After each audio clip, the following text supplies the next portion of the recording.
are live coming to you from the dirty South Winston-Salem, North Carolina. Hope everybody's doing well. I know I am. I've been busy traveling the last few days, having a lot of fun. And I've been all over the place, seeing the parents, doing a lot of my hobby stuff. Had a really good, fun weekend. Sports, baseball, cards, watching stuff with my dad, uh, running around with my mom, just having a good time, going to game stores and eating good food and enjoying the family and enjoying Chantilly. I'll get to that in a little bit. Just want to touch on some things. I didn't do a show Wednesday. I didn't. I had 3 cards. I was busy. I just didn't want to do 3 cards. Now I do after the show, which only picked up 3 cards at the show, but I did. So on the way back home, I went by we have antique malls all over the place here in Carolina. I'm sure other parts of the country does too. If you don't know what that is, it's a large building, and instead of having just one person owning an antique store, it's broken up into different sections where people rent out a section, and they'll sell. It's anything from antiques to a flea market, basically. It's a little bit of everything. I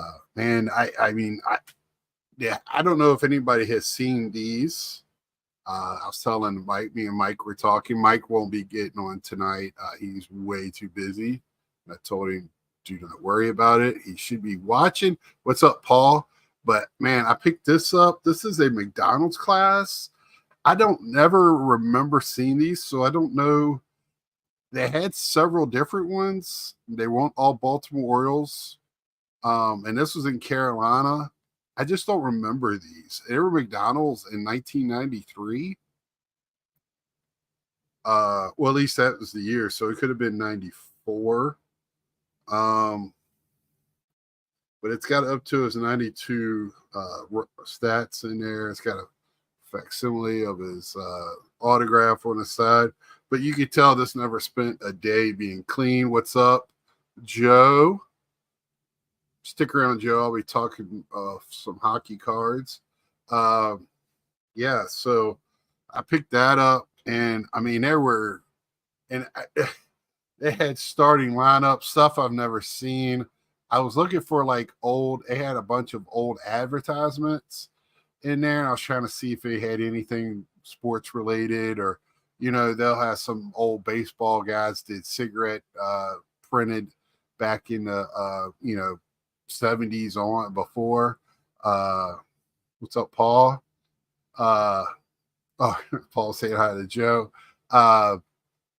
It was cool. It was very good in there. They had albums. They had I did get a video game at a cheap price. Somebody didn't know they had one. It's kind of tough to find now. It's always good to find things like that. And that's about it. I did pick up some cards too. There's one person in there. Thank you, Hodges. Good evening to you.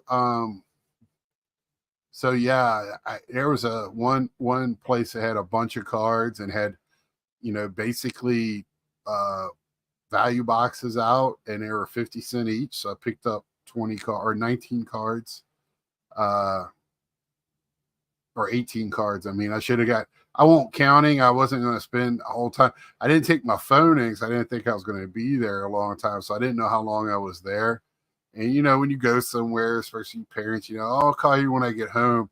I already know I was way past. I didn't want them worried about me. So, I wanted to make a couple more stops. So, I have some places I like to stop between here and there. Just to it's my birthday weekend, so I was trying to have fun, trying to find stuff and splurge a little bit. like I said, I only got 3 cards at the show. I'll be showing those Wednesday. I did get 3 autographs, a couple from Ralph Sampson on Sports Illustrated, and Rondé Barber on a University of Virginia mini helmet. Both of them were excited to see those items. I was happy. I did talk. If you don't know much about University of Virginia basketball, our coach resigned Friday. That was a lot of the talk at the show. I was wearing my UVA stuff, like I said before. So people were stopping me left and right because I guess I had all the answers. My dad was wearing his Virginia stuff as well. So wanting to talk about it. I asked Ralph Sampson. He thought everything would be fine. And I asked Rondé Barber about our coach for quarterback. And man, it was great. Yeah, I know. And not only that, there's a lot of people on, and the Mets game is on. I have the Mets game on. I might put the WNBA on the other one. And Gary, there is what I like about the WNBA finals. It's crushing in ratings and no Caitlin Clark. That just tells you how much she's done for this sport. I don't want to give it all to her, but all the other girls have showed up too. And people are getting to see all the other women, I should say, are playing up to their abilities, and people are seeing it. And I think hopefully a lot of these people will still watch. Yeah, it's good stuff. But you can have that, or you don't need to. You can listen to me and watch that. That's what I'm doing with the Mets game right now. So yeah, a lot of good stuff this weekend. I know it's a lot of homecomings, things like that, in college and high school. A lot of good college football this weekend. Wow, it was. Me and Dad got home after eating and just sat there and zoned out watching college football, flipping it over, seeing the score of the game. I'd rather watch you. You look better than most. Thank you, sir. I appreciate you. I got a mean crossover. I can't shoot the ball like I used to, but I still got the mean crossover. But that all being said, I did go Saturday to Chantilly, the CSA card show, which I still feel I should change that. CSA has another meaning, which when you look it up, it's there. I saw it today. I just wish they would. We're going against Michael Kopech today, so I feel a little. We got Manea going against Kopech, so I feel a little good about tonight's game to start with. So I got there. Me and my dad got there about 9:30. Doors opened at 9. We walked up. We pulled in the parking lot, not even half full. So that right then, I was like, ooh. We walked up. I was like, well, there's a line to get in, but that line went very fast, and behind us was no line. It moved very fast. I got in. We started looking around. I went and bought my tickets for my autographs. Hit a couple of tables. I talked to the gentleman that had the issue in Dallas. That was the first table I went to, him and his son. Talked to him for a bit, looked at his cards. And I wanted to at least do a lap around, see whatever. I was looking for one particular card, 1949 Roy Campanella Bowman, the orange back. And I did find 2. One was, I found 3. One was not for sale. Enough said cards was just teasing me with it. Andrew was set up there. Great guy. Talked to him for a while. But anyway, so I found one that was authentic. Priced at $800 SGC. So I'm like, man, that seems awfully high. Of course, I had a good feel on what I was looking for because I looked at this card a lot at the National. and never pulled a trigger. I told Andrew, I said, I think I bought like 6 or 7 Campanellas, and I just thought one more would be obnoxious. So I I didn't pull the trigger at the national, and kind of kicking myself a little bit. I don't really have FOMO. I know it's going to be there, and I didn't get it this time. And more about that story. It's all I'll find it. Uh, so I looked it up. Of course, 800 is what I thought would be like a three and a half, three and a half. Four user runs around 1400. Um, so I was a little like, what the hell am I looking? I didn't even ask. Like, what the answer would have been? It would have been like, oh, you see this? If it didn't have this little pinhole, it would be the best four you would ever see, or five, or whatever. That's why it's priced at whatever. But it's not. It's an authentic. So I just kind of walked away. And I've seen this guy at the National. I've seen him at other shows. I believe he sets up down here at some shows as well. He's just overpriced, period. And you get to know those dealers. You still will look more of a laugh, shake your head type of deal. And then I saw another one that was a 4, and that one was priced pretty well at 1400. I almost asked if I took $1,000 on full disclosure. And I was going to offer 1,000. If he was going to take it, I would have walked away with just that one card. But I said, no, let me walk around and see if I find something else. And I just kind of didn't want to spend that much for it. I was kind of, had my mind set on a 2, 3, a good looking one, a good looking authentic. If it's priced correctly. But that's where I was looking at. And I mean, those back pages Eric's told me before. Yes, today's high prices is tomorrow's bargains.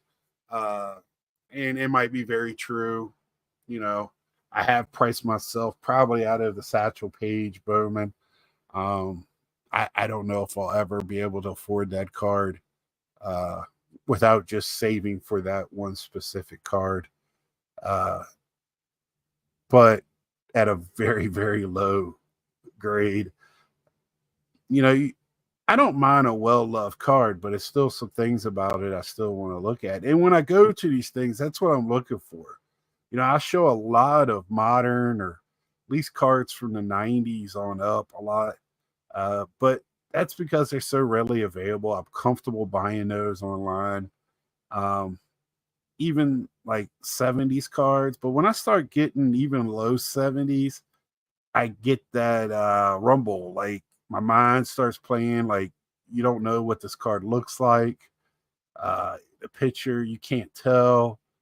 I really like buying those cards in person. If I'm going to spend the money, like I saw a great Robin Yount. I saw a 6 and a Yount and a Brett rookies, and they're on my list of cards. My boxes for rookies that I want. And I almost pulled trigger on those, but I passed. And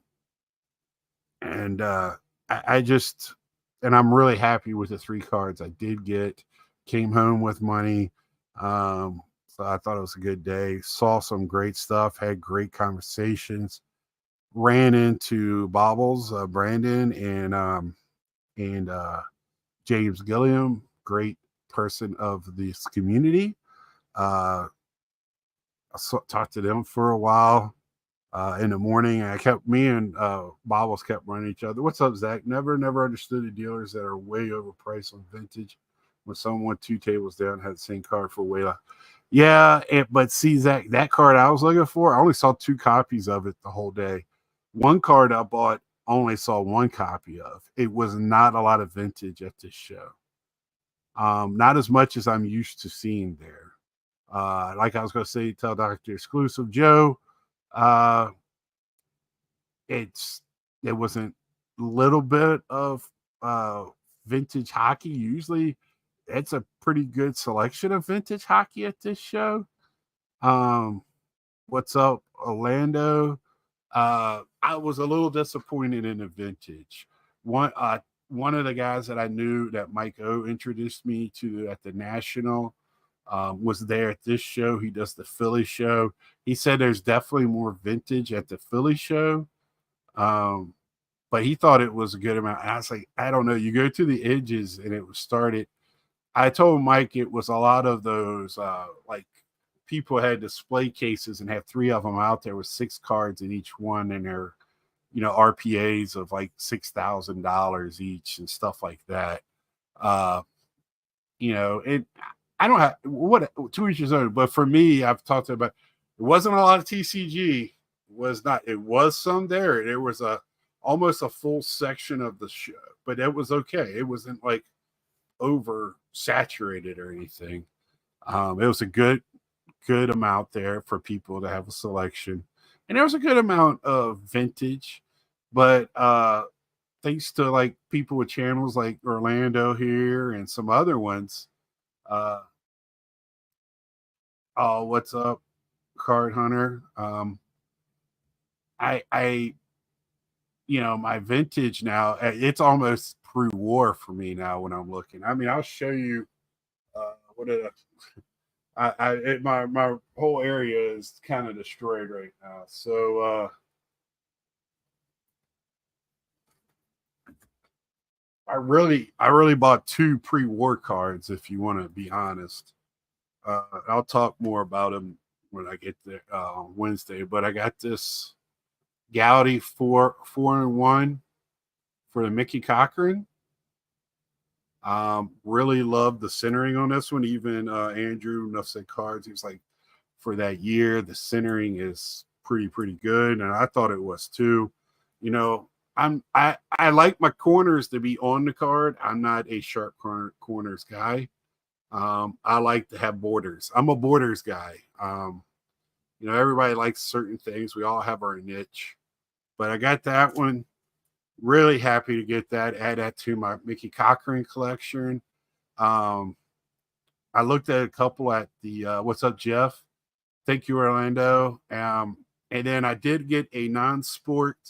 This is almost, I hope my buddy Wesker Griff is watching, or sometime down the road. This is a 1911 Royal Bengals card of Heroes of History.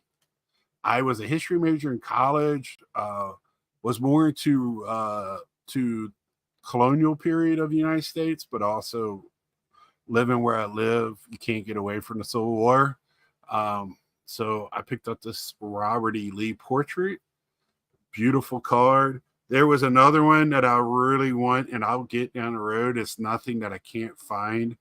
I think it's an 1898, something like that, and it's a little bit bigger of him. And I didn't want. It was too much money for this show, so I didn't pull the trigger. But got to Robert E. Lee. Been looking at some of that stuff for a while. Love the history part, but I'm always like, I want to spend money on baseball cards. But this one, it was a good selection of that type of stuff there. But yeah, that's kind of where I'm at when I go to these shows. I did look at a few Roys. Wasn't a lot of Roy Campanellas there. Some let me see if I can't get the year. It's in my 52. Yes, there. Yeah, I knew he was going to be on here. I knew I would pull the lurker out of the shadows. I sent you a picture of the Sherman. It was a nice one too. Same guy. I bought it for the same guy. He does the Philly show, so you should be able to find him there.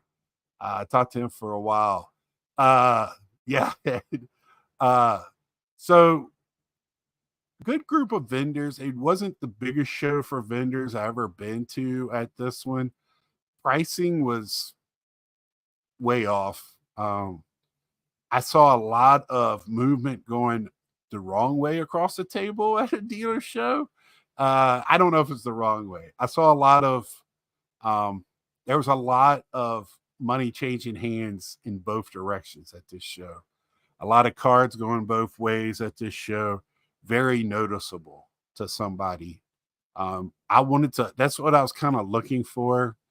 Um, wasn't a lot of wax. Um, was nobody, no wax seller was there. And so it was dealer selling wax, so it was overpriced. Didn't even really look at any of it.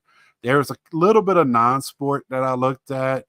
I sent pictures to my man Wesker Griff. There was some. I know he's always looking for Game of Thrones stuff, so I sent him a text wondering if what he was looking for, because it was a table that had a whole book of autographed Game of Thrones.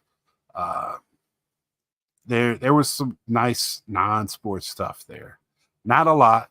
I'll go to some shows down here that'll have more. Um, when I say non-sport, I'll differentiate between TCG, which is trading card games like Pokemon and things like that, and non-sport. I mean more like TV, uh, pop culture, things like that, Civil War generals, uh, that type of stuff. Uh, but what I noticed at this show was a lot of autograph memorabilia, a lot of large autograph things like big pictures, big items, a lot of helmets, a lot of uh, balls, a lot of 8x10s, which I don't mind. I like the 8x10s. I'm an 8x10 collector, if you haven't noticed, autographs. So I did look through some of that, but that's not what I was really there. I was looking to see, because a guy at the National was there. I got some nice Gary Carter ones that you see right there, and Hojo and all that. Um, he didn't have any of that stuff there. So there was a couple of dealers that had cheap ones, for like for me, I was looking for some oddball Mets, things like that. But there was a lot of that. I don't mind some. It was a lot of that type of thing going on there. There was a lot of oddball, or I don't want to say that because if the or Misfit Crew watches, they might get mad. Stuff that's not cards.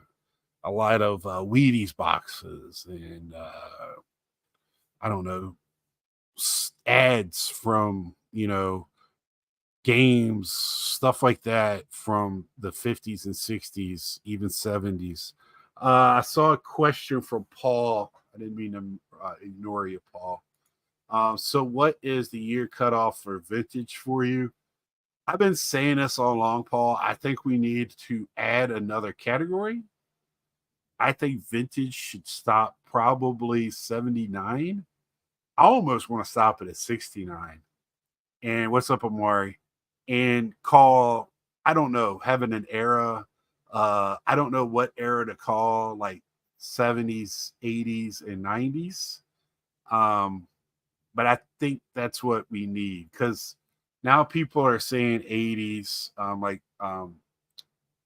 uh, that 70s show collector. What I butchered it, but it's Ed and Mike's buddy up there that knows everything about it seems like that era of cards. Great source of knowledge. uh I just feel like we need another category in there now. I don't know who's smart enough to come up with that. I don't know, because like comic books, silver, gold, bronze, you know, we can't just keep calling Amish Dave. No, 79 is acceptable. I've had a visceral reaction to calling 80s vintage. Yeah, because then you're calling me a vintage, Paul, and I'm like fine wine. Uh yeah, and I just feel like that era, we can't just keep John, yeah. We can't keep moving modern and keep calling stuff modern until it becomes vintage, can we? I mean, we're going to have a vintage era that's kind of going to be 60 years. Nobody's going to know what you're talking. Then you're going to have to tell everybody what vintage you're talking about. So you might as well just go ahead and change the category.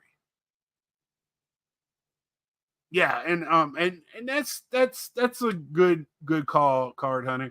But I'm not even talking about. I'm just talking about eras because you want to have a vocabulary, right? Where if somebody you walk up to a dealer and go, I'm looking at somebody that's a novice and goes, I'm looking for vintage cards. Already the dealer's thinking one thing, that person might be thinking something else. And they might also be including you don't know already, but you if you can narrow it down, like it's it. I don't know. I don't have the answer. I just feel like I brought this up to several people that deal a lot with older cards. I've talked to, geez, I'm blowing names tonight. Card Soup. I've talked to several people about this, and I hate to say it. I'm kind of serious about this. I'm not joking here, guys. Take me serious. Uh, Maybe I'll do a channel instead of rookie cards. I'll talk about new category cards. But that's kind of what I almost want to include 80s cards in there for one reason, Paul, and that's we still had cardboard, right?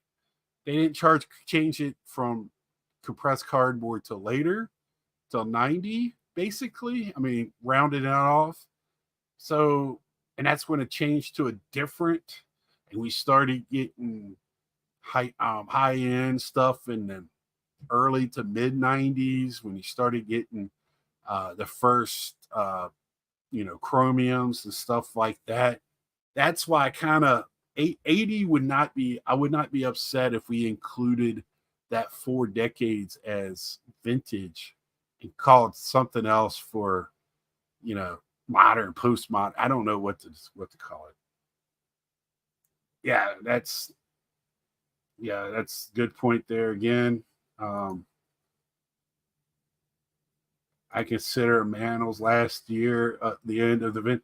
And see, Matt, this is the thing: is we all have a different understanding. Just for Paul to ask me, right, and then saying 79 is acceptable, but you got John and other people will sing to high heavens that 80s are vintage, right? Um, I just I don't have a perfect answer because I don't think there is a perfect answer right now. Uh, so I wish we did. We got to, you know what it's going to happen. We have these cards separated like this now because of one reason. PSA separated them to separate them for how you send them in to get graded, and that's piss poor. It's our hobby, not PSA's hobby. Um, I wish we can come together as a collective and by word of mouth come up with an idea on what to call it. 90s 2000 refractor wars, which changed the game. We want to call 90s and all this stuff like the junk wax and all this, but if we didn't have that era, we wouldn't have some of the great cards that we have. um and I bring it up before, when you had those wars and you had these different things and less monopolies, makes the card companies better. It makes everybody better. It works for everyone. Son of a bitch.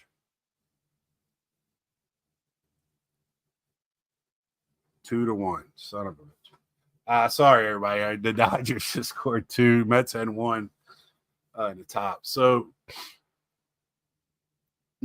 I feel like with that, I don't know what the right answer is. But back to Chantilly, there's a lot of not just cards. And some people in the past that I seen with nice size inventories didn't have those inventories anymore. The inventories were smaller. Now there were some with some still had big inventories. There was one hockey guy that I bought a lot of hockey rookies and nicer already graded stuff from a few years. I can't remember 2 years ago. I think he had only 3 boxes left, and he was down to 2 tables, 3 tables, and he had like 6. Uh, there was quite a bit of hockey there. There always is. That's a great hockey area. The Caps sell out. A lot of people into that. Card Hunter, you live in that area. Uh, yeah.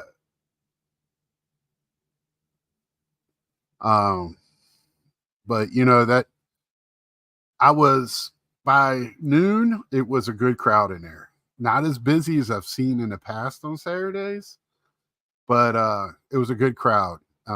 It was where was not a lot of people over in the autograph area, but to be honest, it wasn't the greatest autograph group I've seen at a show. It was a lot of the same names, same Redskins. I was happy because I haven't. I know Ralph is usually he'll do one show, if not a couple of them. It's the first time I've seen Rondé. I know he's at the National a couple of years ago when he got elected into the hall. When it was in Chicago, yeah, because of my back. I wanted his autograph when it was in Chicago when it was 9,000 degrees. But my back was so bad I couldn't even stand in line to get the tickets. Because I wanted him and Vic. I got a mini helmet for Vic as well.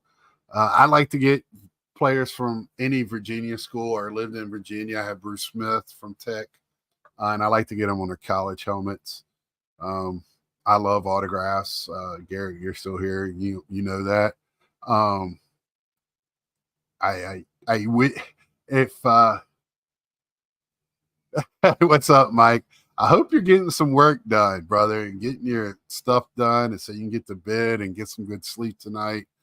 You sound exhausted on the phone, but yes, it was. I was not upset. I was surprised by the lack of people there in the morning, and then I was happier. And we left at 3:30 ish, I think. My dad's back was so bad. So I just want to let y'all know I bought a new camera for shows now. I have a second channel as well that for video games and pop culture. But this bad boy, hopefully I'll start being able to get footage and really be able to strengthen my channel up a little bit with that. Come on down. I've always wanted to go to Chantilly. I have some family out there. Okay. Yeah, it's for you, I think you would like it. It is, like I was saying, this year was not as much vintage as I was used to. Contact Andrew. He could tell you more better than I have. I know he's there mostly. Enough sets cards. He was there set up. He said he's actually doing well. I guess Friday was a lot of people there. They were open earlier. They did raise the prices this year to $20 at the door, which I find a little crazy. I think was it 20 or 25 at the door for the national? Yeah, I find that a little crazy. I was there Friday and just to drop off PSA on Saturday. Yeah, was that the first time PSA and SGC were there? I've never seen them there before. JSA was in the back. JSA is usually there. They had Beckett and somebody else authenticating at the autographs. There was not a lot of people. The most people at the autographs was when the Sandlot crew was there. No weekend pass at CSA. Oh, really? And the one, I think the kid that plays, what's the kid? The little chubby kid had the most people. I think he was the only one that people wanted autograph outside of getting everybody else's autograph. So you could buy a ticket to get everyone's autograph, or you can buy singles. And I think he was about the only one that people bought singles for. And of course, the girl that plays the lifeguard is there, and I didn't see her there at all. I don't know if she's passed away or what, but I know I've been there a few times and have seen her at the show. Usually she's one of the outside, what they call outside guests, where you can just walk straight up and pay for an 8x10 or whatever. They usually had those across the back wall, but this year they had them in the same room on the back wall across from the autographs. Um, because they did have some of the guys from the Mighty Ducks was over there, which I thought was cool because those movies they last the time. So every age group since that movie's been out, like I've seen the first Mighty Ducks and I think I saw the second by accident maybe. Yeah, they don't interest you, but I'm saying like the kids now that might see that movie, they were because there was a lot of kids over at the Mighty Ducks uh thing I saw, and the guy was getting up taking pictures, and that's what I like too. Like Rondé Barber and Ralph had pictures, but if you wanted a picture right there at the table, they were doing that too for free. Nothing was expensive. Quack quack, that's right, quack quack quack. Yeah, the flying V. I thought that was pretty cool. I almost wish I have a I wasn't thinking. So one of my Sports Illustrated or Ralph Sampson does have a Keem on the front, and he was there too. I should have took that one and got them both done. Nice catch, Pete. Uh, I would have liked to got both of those done, the Twin Towers. But I got the one Final Four going against Georgetown and preseason one. I think I got autograph. Him freshman of the year and one for 3-time NCAA Player of the Year. So, and I told him I cried with him twice. One time when we lost in the Final Four, and then when we won national championship 2019, he was in the stands crying. So I had my national championship shirt on. He really liked that. Got some Wahoo Wah from Rondé. So that was fun. They were both legit, just great people. It seemed like everybody was having fun over there. I've seen a lot of pictures from CSA of the athletes having fun with each other over there. So that makes it fun for everybody in line. It really does. When they do that, again, it's Redskin country, a lot of Redskins.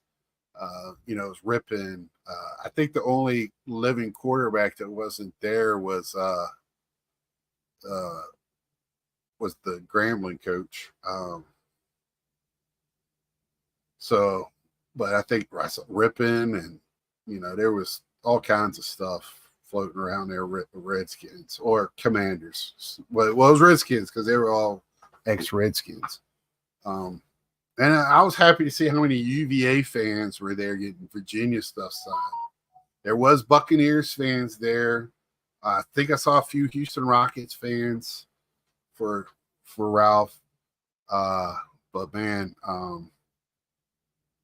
yeah. And then again, overall, the show's not huge. It's big, but it's not huge. The national really changes your perspective on what huge is. It's bigger than any mall show. It's bigger than any American Legion show.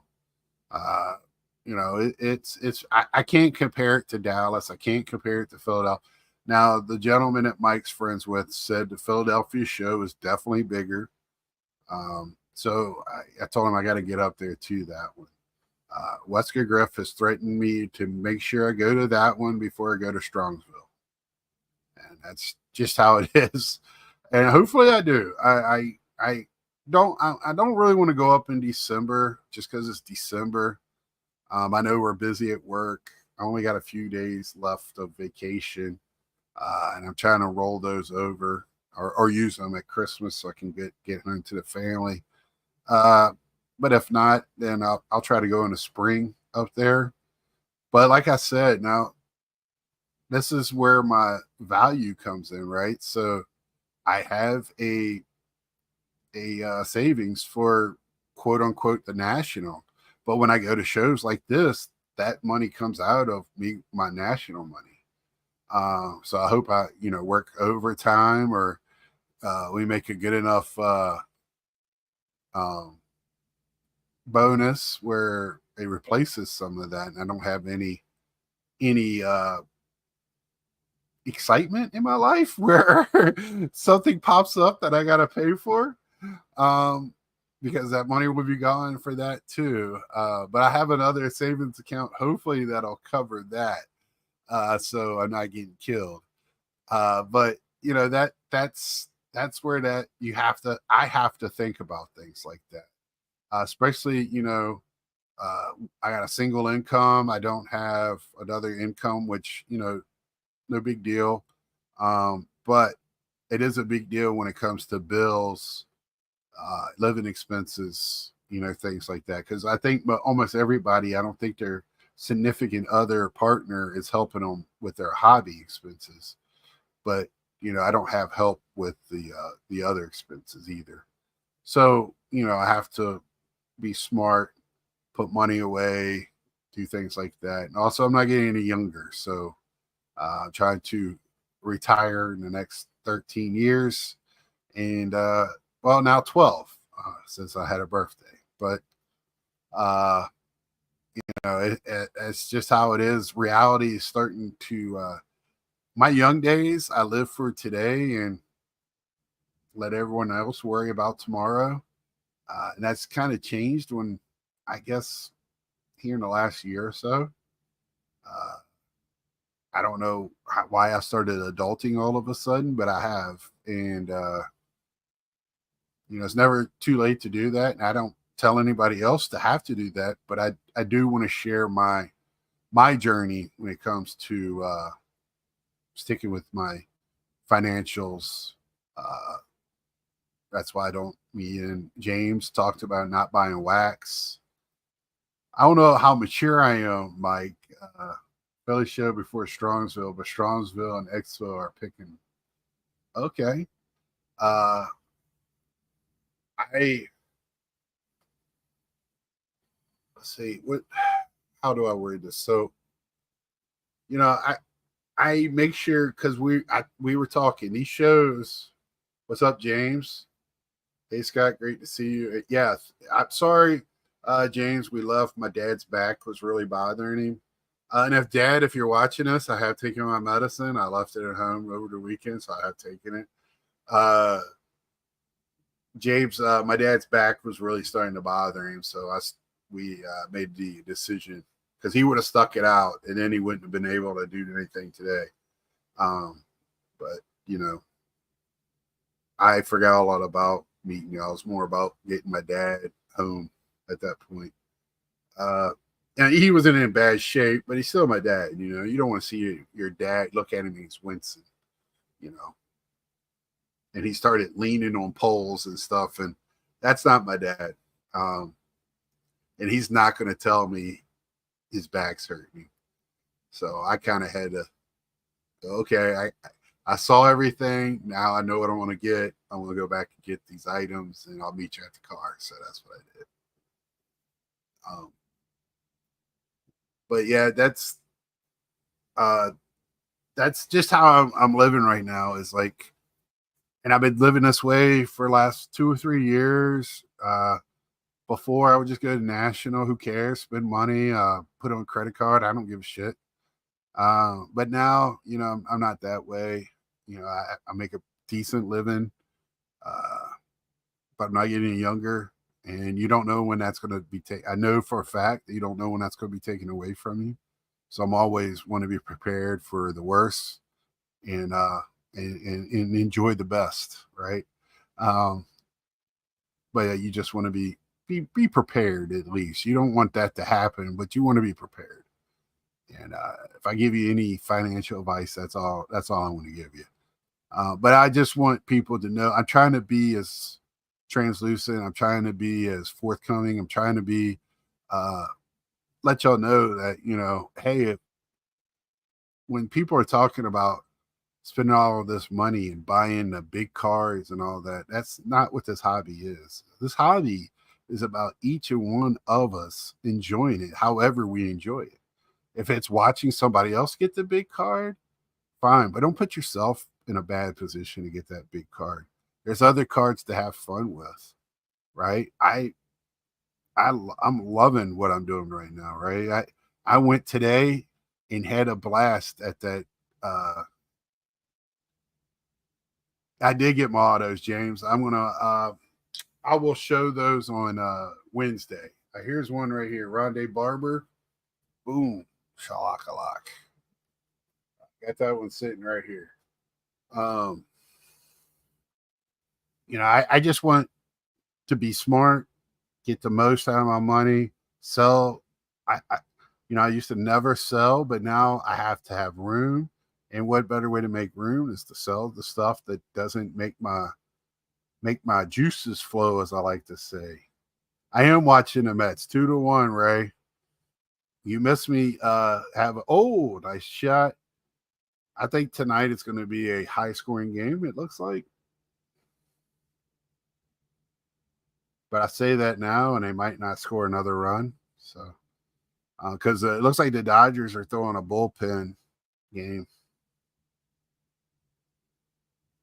Even though they started Michael Kopech, who used to be a starter. So that was kind of surprising. I thought they would have let him go a couple innings.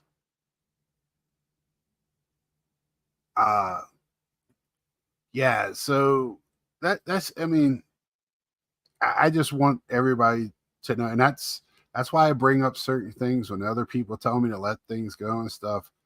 I kind of look at things a little differently. I don't want people to be judged for what they spend or how they spend it or the way they spend it.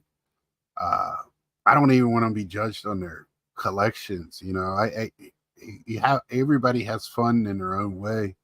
And nobody should be telling who what to get or whatever. But I love watching everybody else's channels. Especially, I mean, man, when people start telling stories, and I mean, James was telling me I'm blowing up your spot, James. You told me you said I'm gonna start doing this, and hopefully Brandon sat down and showed you how to point the camera at you and how to upload it on YouTube, because it's just that easy. And it's great to have it to document things. I love going back 80s, John, 80s collector, 3D collector. I'm terrible with channel names, man. Carlos always makes fun of me. I'm terrible at channel names. That, you know, looking back at your early days and just seeing how you evolve as a collector, and as a person, you probably have evolved during that time as a person. I'm gonna get a little deep on you.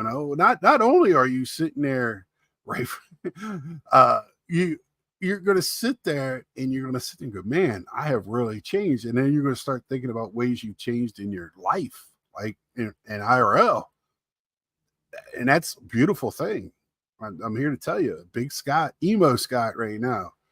Paul, what's up, brother? Not judgmental, but if you're going to screw around, make sure it's screw around money. With the economy where it is, 20 means more than it did 5. That's what I'm talking about, Paul. If you don't have the money to just throw against the wall, the Bill Gates of the world, where you drop $100 bill and you make more than 100 to bend over and pick it up, so you just leave it there. There's not many of us that can do that, right? Especially because a hobby is your lowest priority. At least it should be. If it's not, God bless you.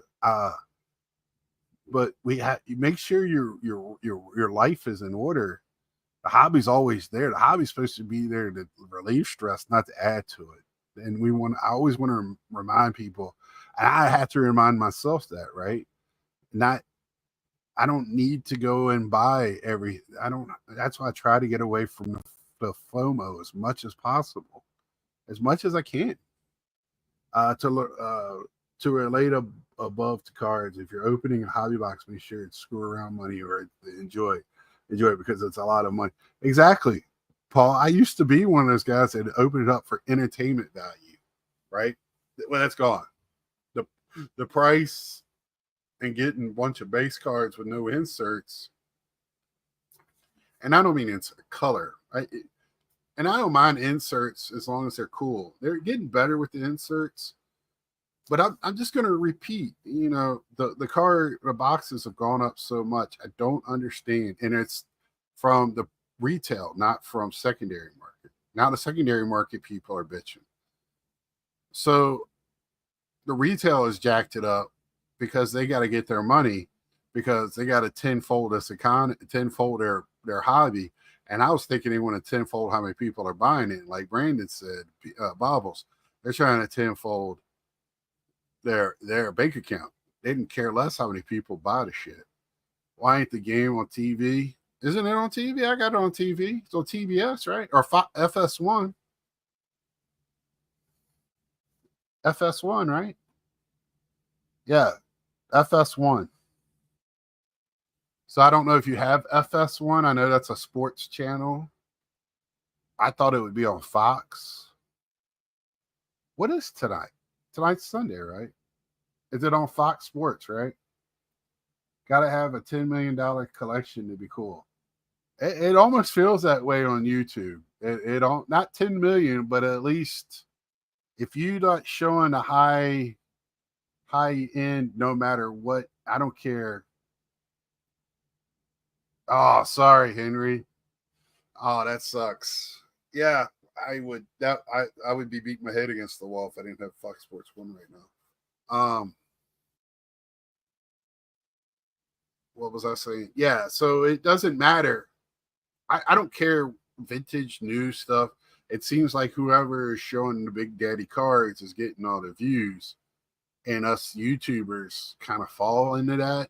And I think when people say that they're addicted, it's more of addicted to the clicks than they are to the to having the cards because they got to buy the cards they feel to get the clicks. Paul, yep. We had a group of people talking about that yesterday. That would be a great table discussion at next year's national.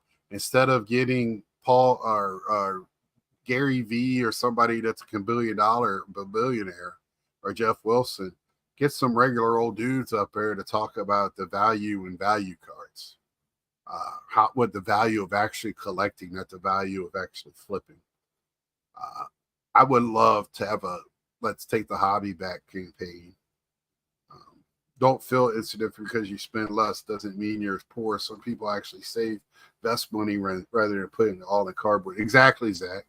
I've said this before. If somebody come up to me and goes, I want to invest in baseball cards, what's your first advice to me? Don't do it. You invest in property, invest in stocks, you invest in Princess Diana plates before you do baseball cards. I don't understand. That drives me crazy. Now, if you if you want to create a side business and a hustle, selling and flip it, go right ahead. But investing, if you got money to invest in real shit, something that's going to get you money, get you something back. Don't ask Scott. Go ask a guy that does it for a living. That's who you ask, and don't do it in baseball cards. Now, if you have other investments and you still got and you want to put some big dollar money and you don't care, like you said, FU money. But if you want to invest in it, go right ahead too. I'm not telling you not to. But if you ask me, that's what I'm going to tell you not to. But you do whatever the hell you want to. I'm not going to say, well, that's dumb. I'm never going to tell you what you're doing is dumb. That's smart to you. I wouldn't do it. But, clicks are greater than cards. Exactly, Mike. It's been that way probably before COVID. COVID drove it bigger, but I think that was starting before COVID. Burns inning 3, the faith of 50 million. I'll tell them to buy every 1990 flu set they can get their hands on.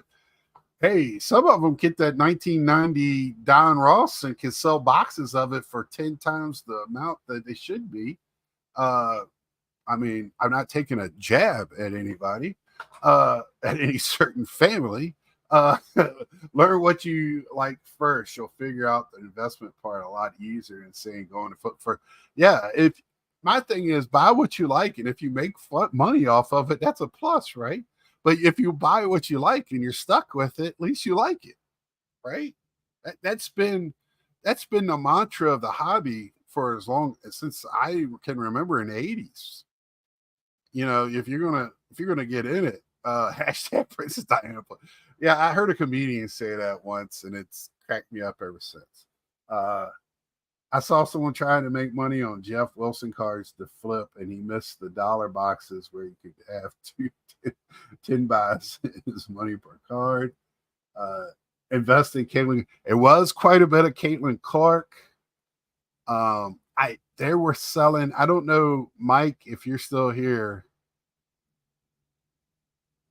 Yeah, me and Bobbles, right? We're standing at a corner of a table talking about pricing at this thing, and I guess the guy at the table overheard. Now, this is how great my dad is too. By the way, my dad is awesome. So the guy at the table goes, "My card's that off?" Where, and I guess he heard. And me and Bobbles was saying, "Oh no, we haven't even seen your card." Like we were like, "No, yours is fine." It's we were talking about so and the guy looks at Bobbles and goes, "Are you Bobbles?" And he goes, "Yeah, yeah, Bobbles, Brandon." And he goes, "Yeah, I've seen you your channel and on Carlos." And my dad, being proud of his baby boy, my son does too. I was just like, and I was just standing there like, yeah, I'm Big Scott 35. Like, what do you do? Oh shit. Getting overheard by a dealer at a car show is great. Happened to me many times. Yeah, but Ed, you want to be overheard. Me and Bobbles were just talking. I mean, then him and Bobbles talked for a while. I uh I felt kind of bad because I was not talking. I didn't even look at his table yet, but yeah, we were more talking about a lot of the vintage dealers in the middle of that arena, the guys that have been there a while. That was a highlight of my day. I laughed myself that later that night. Um,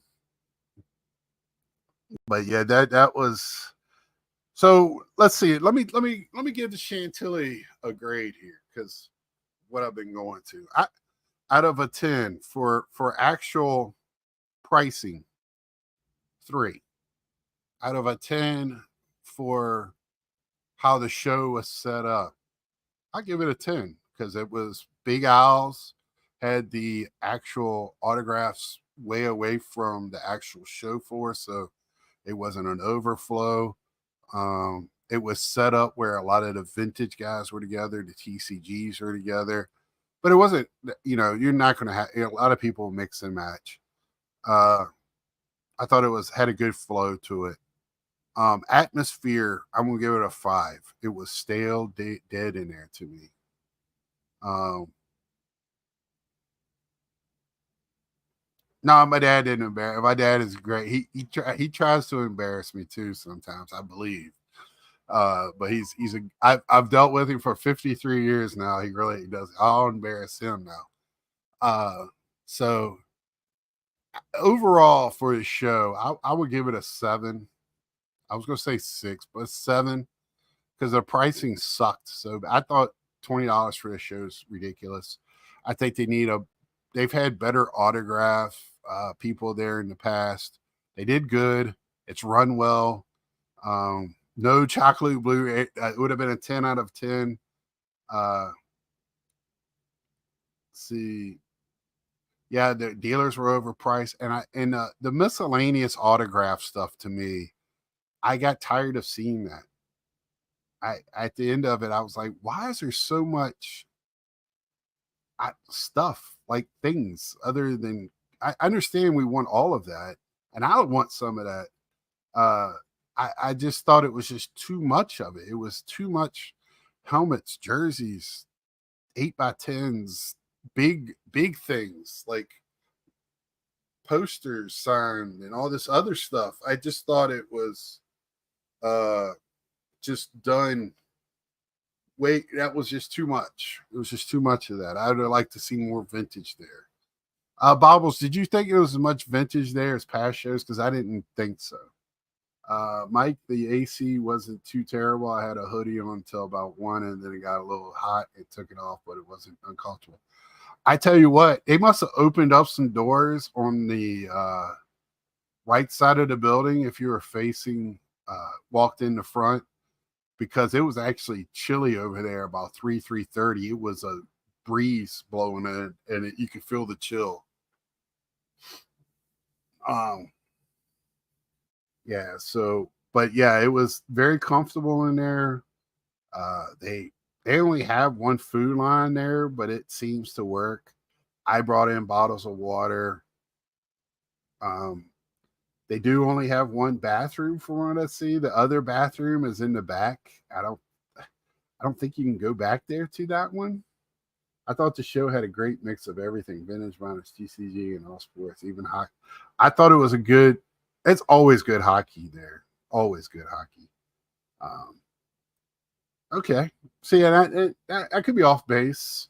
It's been a few years since I've been there. And um I just, I don't know. It just, something felt off about it, but I had a good time. Great vibe talking to the dealers. They were great to talk with. Um, a lot were very tight on their prices. Not everybody was grossly over, but when they're grossly over, you can't even talk to them really about prices.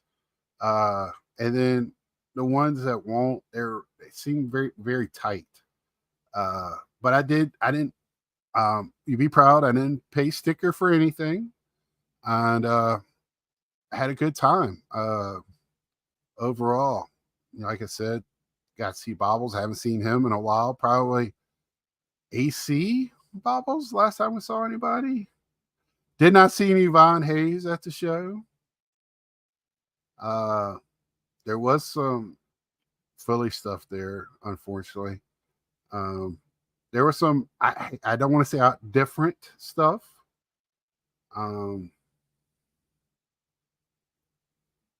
That might be it. Is the venue feel boring? I don't know. It's just a square building. It's like a box store that they made into this venue hall, and it works well. It's got a grid flow, nice spread it out. Yeah, I can't put my finger. I've been in some.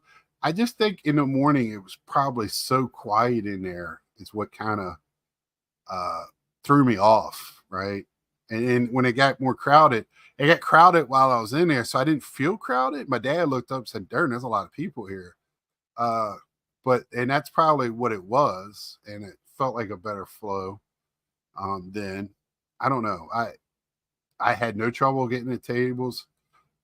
Actually, Ed, it was WNBA. I was looking, who I was looking for, not just her, but for some of the other players. I almost pulled a trigger on a Caitlin, but they don't have her. I only saw one in her Fever jersey, and I didn't really like that card. The rest were in UVA. I was looking for Plume. I was actually looking for what's her face, the number one girl, the number one woman that's on Vegas, and some of the other ones. But I didn't pull a trigger on any. I'm still waiting on some of the better stuff to come out. I was actually kind of keeping an eye out for, Asia Wilson. I was kind of looking out for, what's that, Monopoly, WNBA Monopoly supposed to be out. I need to sell my vintage WNBA cards. Yeah, you sure do. I seen some WNBA that was there from 2021. Yes, and the flip side, like Dallas is a really nice hotel and a nice part of town. Just don't read 2 million attended. Yeah. There is not a bad hotel about 5 minutes from there that I've stayed in when I've gone there, because Bobbles might agree or disagree. I don't know. This show is a doable show in one day, right? You can go in, but you have to steadily be moving. You can't take your be lackadaisical, and you're not going to be able to really go through value boxes. If you're going to do that, then that's a 2-day show, and that's what I did one time because I wanted to do all of it. I had a little bit more money, um, so I feel if you're going to do that, then that becomes a 2-day show. It took me almost the whole day with getting autographs to see everything. So I was looking for particular cards. One complaint I had about the show, there wasn't hardly any national stuff. Yep. We talked about it there.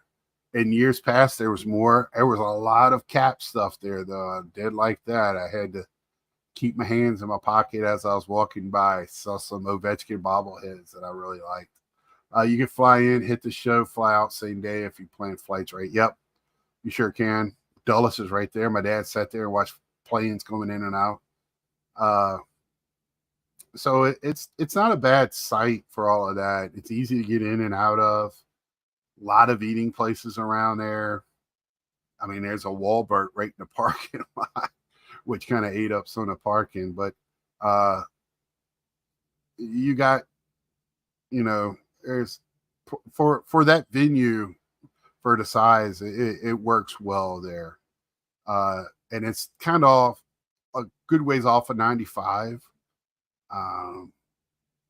So you gotta get kind of go west of southwest of DC. So you're not in crazy traffic. You got it a little bit coming back into what they used to call the Soup Bowl there, or the Mixing Bowl, and then they had widened it to Frederick. Once you get to Fredericksburg, it's fine. Going south, but I'm used to driving in that type of stuff. It doesn't really bother me. So all in all, I kind of like it where it's at. My dad wishes in Richmond, but they don't ask us.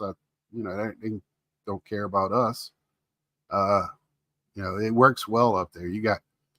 I mean, just because where it's at, you're going to have good crowds. They don't need people flying in all over the country to go to the show. It's where it's at. It's going to have good crowds as long as they promote it well. And that's right now. You don't even have to promote it well. People are going to come. It's been there for a while now. I don't know how many years it's been there, Bobbles. I'm sure it's on their website. I think 24, something like that. So I know Phillies in December. Same people put it on. It's bigger. Yeah, it's just December and up north. I just don't want to go up in the cold. I like it here. I like my 60 degrees in the afternoon and sunny and wind chill of 60. That's kind of what I want. But anybody got any other questions or anything about the show or anything? Because some of my questions I had, I would, my fear is with the shows. I think the shows are going to be the first place where we see a little decline in things, because you might feel it on eBay, but then everybody might be shifting, buying something else. You don't know with eBay and the holidays, but I think at the shows, it puts it well. It's so much cash flow. People really like to buy and sell at shows because it's untraceable at this moment. So I think that'll be when we start noticing that. I think that's where. Please come to a Philly show. It's a historical show, longest run. I'm with you. I've been told by the vendors now. I talked to some of them. That's the show to go to on the East Coast. And I think some of them are to go to Strongsville as well. There's enough room for me to go to both in my lifetime, I think, Ed. I just don't want to go. It'll be spring, I think. I don't want to go in December. I had Iowa in December. I don't want Philadelphia in December. Unless we go to a Cowboys game and you wear a Cowboys jersey with me.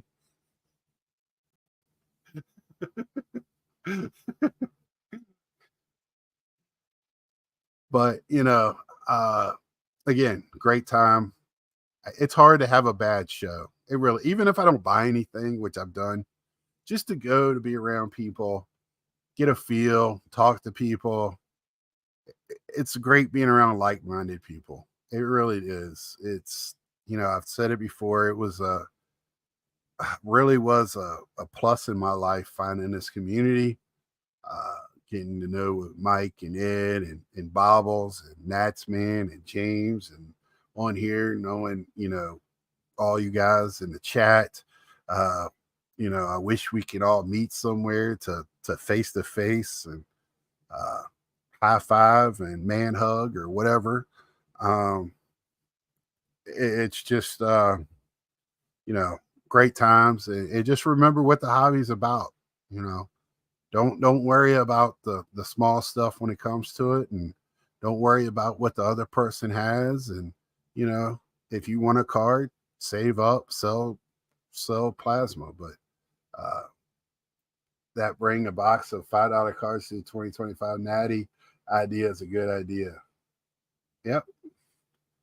So, with that being said, I'm going to leave y'all tonight with that.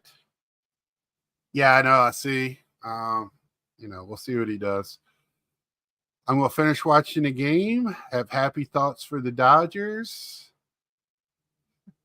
Well, if you're going to compare the two, at least make Philly show Dr. Pepper, not Coca-Cola. Because every time I want we got Mr. Pibb. Did I ask for Mr. Pibb? Can Dr. Pepper and Mr. Pibb get along together? So until next time, like, share, hit the thumbs up on your way out if you don't mind. And until next time, see ya. And again, thank you for choosing Big Sky 35 as your place on Sunday night. See ya.